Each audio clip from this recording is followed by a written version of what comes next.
불교 윤리가 추구하는 궁극적인 목적은 고통에서 벗어나 진정한 행복에 이르는 데 있다. 이를 위해 불교에서는 영기에 대한 깨달음을 강조한다. 영기란 모든 존재와 현상에는 일정한 원인과 조건이 있다는 걸 의미한다. 세상의 모든 존재와 현상은 서로가 서로에게 원인이 되기도 하고 조건이 되기도 하면서 생겨나고 사라진다는 것이다. 불교에서는 모든 것이 상호 관계 속에서만 존재한다는 영기의 법칙을 깨닫게 되면 모든 것에 대하여 자비의 마음이 저절로 생길 뿐만 아니라 고통의 근본적인 원인인 탐욕에서 벗어날 수 있다고 본다. 불교 윤리에서는 살아있는 모든 존재에게는 불성이 있기 때문에 모든 생명은 평등하며 인간은 누구나 주체적으로 계, 정, 해, 사막 등과 같은 수행 방법을 통해 진리에 대한 깨달음을 얻을 수 있다고 주장한다. 특히 대승불교에서는 깨달음을 얻어 중생을 구제하고자 하는 보살을 이상적 인간상으로 제시한다. 불교에서는 진리에 대한 깨달음을 얻어 고통에서 벗어나면 열반 혹은 해탈이라는 이상적 경지에 도달할 수 있다고 본다. 영기적 세계관, 평등적 세계관, 주체적 인간관을 특징으로 하는 불교 윤리는 현대의 다양한 윤리 문제를 해결하는 데 다음과 같은 시사점을 줄 수 있다. 먼저 불교 윤리는 인간의 내면을 성찰하고 정신 수양을 하는 데 기여할 수 있다. 오늘날 현대인들은 마음의 고통과 가치관의 혼란을 겪기도 한다. 불교는 참선과 같은 수행 방법을 제시하여 현대인들이 평정심을 찾는 데 도움을 줄 수 있다. 또한 불교 윤리는 생명 경시 풍조나 생태계 문제 해결에 기여할 수 있다. 불교에서는 인간뿐만 아니라 모든 생명체에 불성이 내재해 있다고 보기 때문에 무분별한 살생과 환경 파괴를 경계할 수 있다. 그리고 불교 윤리는 보편적인 인류의 중요성을 되새기게 할 수 있다. 오늘날에는 민족이나 국가 간의 대립과 갈등으로 많은 이들이 전쟁 등의 고통을 겪고 있다. 이러한 상황에서 자비의 실천으로 대중을 구제하려고 했던 불교 윤리는 보편적인 인류애를 발휘하여 전 세계인에게 평화를 가져다 줄 수 있을 것이다. 영기란 이것이 있기 때문에 저것이 있고 이것이 생기기 때문에 저것이 생긴다. 이것이 없기 때문에 저것이 없고 이것이 사라지기 때문에 저것이 사라진다. 비유하면 세계의 갈대가 아무것도 없는 땅 위에 서려고 할 때 서로 의지해야 설 수 있는 것과 같다. 만일 그 가운데 한 개를 제거해버리면 두 개의 갈대는 서지 못하고 그 가운데 두 개의 갈대를 제거해버리면 나머지 한 개도 역시 서지 못한다. 세 개의 갈대는 서로 의지해야 살 수 있는 것이다. 도가윤리는 자연의 순리에 따르는 삶을 강조한다. 노자는 도는 자연을 본받아 어긋나지 않는다 라고 하여 천지 만물의 근원인 도의 특성이 인위적으로 강제하지 않고 자연스러움을 따르는 무의자연이라고 주장하였다. 도가윤리는 이러한 무의자연을 이상적 삶의 모습으로 제시하며 무의의 다스림이 이루어지는 소극 과민을 이상사회로 본다. 더불어 도가윤리는 평등적 세계관을 강조한다. 장자는 도의 관점에서 볼 때 무엇을 귀하게 여기고 무엇을 천하게 여기겠는가 라고 하여 세상 만물은 평등한 가치를 지닌다고 주장하였다. 이렇게 세상 만물을 차별하지 않고 한결같이 보는 상태를 재물이라고 한다.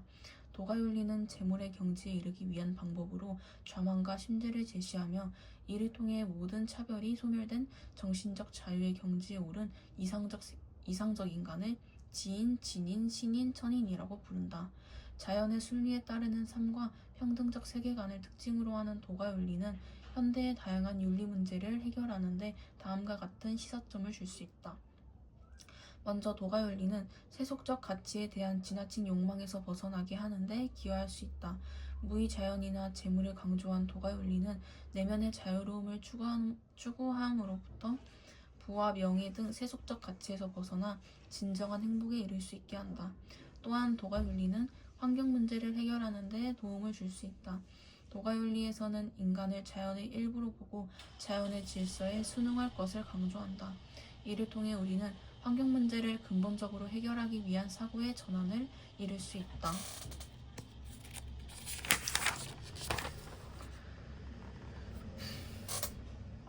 서양 윤리적 접근은 크게 의무론, 공리주의, 덕윤리, 도덕과학적 접근으로 구분할 수 있다.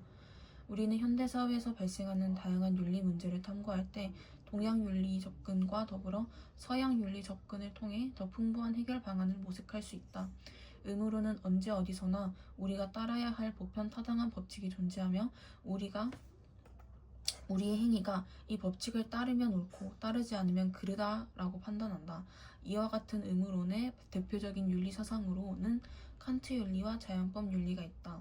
칸트 윤리는 도덕성을 판단할 때 행위의 결과보다는 동기를 중시하면서 오로지 의무의식에서 나온 행위만이 도덕적 가치를 지닌다고 보았다. 그에 따르면 이성적이고 자율적인 인간은 보편적인 도덕 법칙을 의식할 수 있다. 도덕 법칙은 다음과 같은 정원 명령의 형식으로 제시된다. 1. 너의 의지의 준칙이 언제나 동시에 보편적 입법의 원리가 되도록 행위해라. 2. 너 자신이나 다른 사람의 인격을 언제나 동시에 목적으로 대우하고 수단으로 대하지 말라. 1은 보편화 가능성, 2는 인간 존엄성을 강조하고 있다. 칸트는 윤리적 의사결정 과정에서 보편화 가능성과 인간 존엄성을 중시하였다.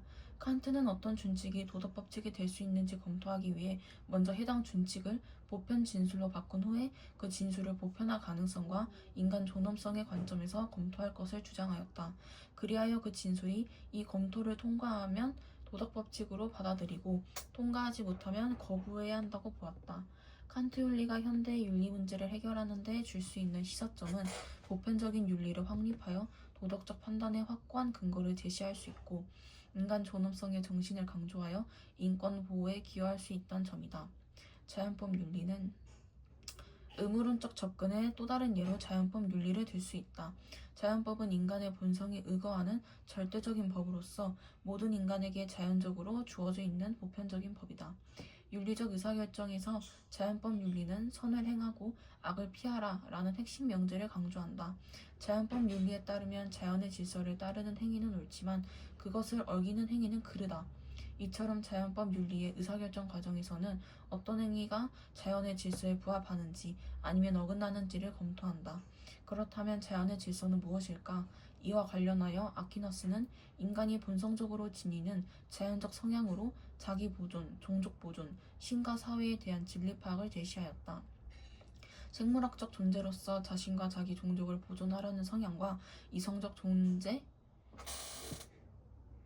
진리를 파악하려는 성향은 인간이 본성적으로 가지는 자연적 성향이라는 것이다.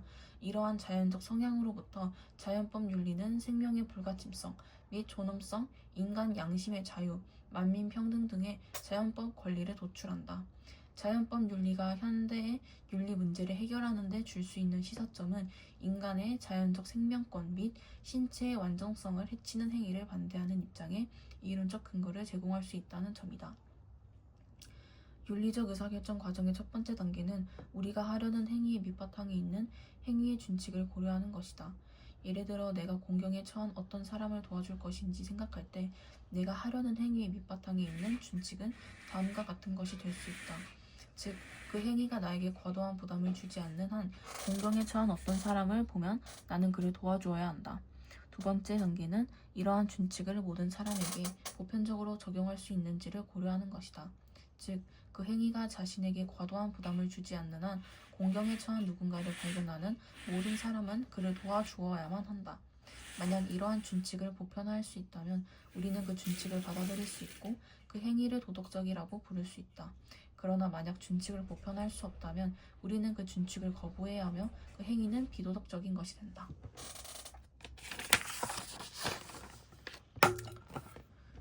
공리주의는 행동을 평가할 때 그 행동이 결과적으로 얼마나 많은 쾌락과 행복을 산출해냈는지를 주목한다. 대표적인 공리주의자인 벤담은 쾌락을 산출하고 고통을 피하는 결과를 낳는 행위가 선이라고 보았다. 그는 사회가 개인의 집합체이므로 개인의 행복과 사회 전체 행복은 연결되어 있으며 더 많은 사람이 행복을 누리는 것이 좋은 일이라고 보고 최대 다수의 최대 행복이라는 도덕 원리를 제시하였다.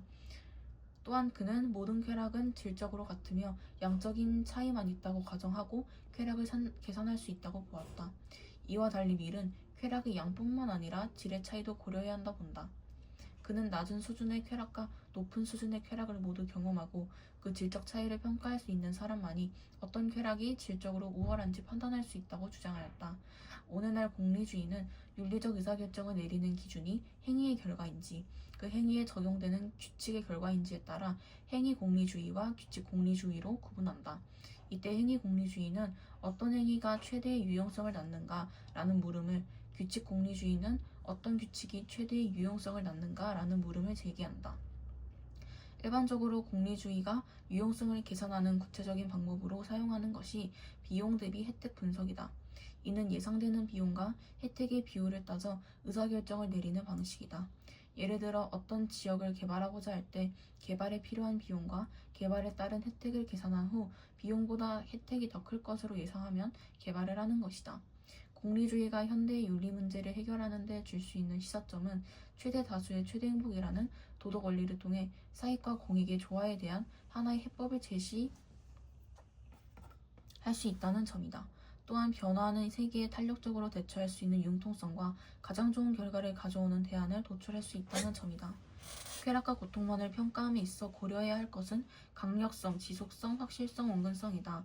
그러나 쾌락과 고통의 가치가 그것을 낳는 행위의 역량을 평가한다는 목적을 위하여 고찰되는 경우에는 다산성, 쾌락인 경우에는 기타의 쾌락, 고통인 경우에는 기타의 고통을 수반할 가능성과 순수성, 쾌락인 경우에는 고통, 고통인 경우에는 쾌락을 수반하지 않을 가능성을 계산해서 넣어야 한다.